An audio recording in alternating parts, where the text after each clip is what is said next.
Две девојчиња од Штипското средно електромашинско училиште Колен Ефтенин се згазени додека преминувале на пешачкиот премин на булеварот Гоце Делчев, кој е на неколку чекори од нивното училиште.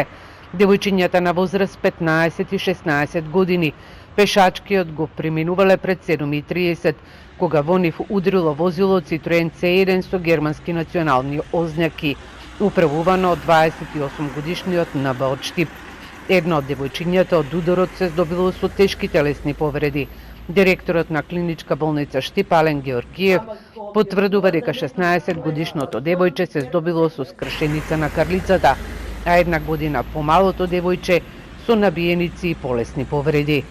Двете средношколки се задржани во болницата на понатамошно лекување од страна на полицијата и обвинител извршени увид, пошто на булеварот Гоце Делчев остана сигнализацијата на пешачкиот премин, возилото и полицискиот службеник кој го контролираше сообраќајот.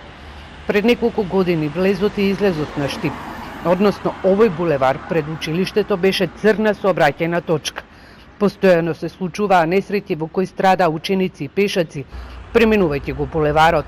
По смртниот случај на средношколец општината го изгради кружниот тек и постави нов пешачки премин и сигнализација за поголема безбедност на пешаците, бидејќи претходно возачите своите возила ги управуваа со голема брзина.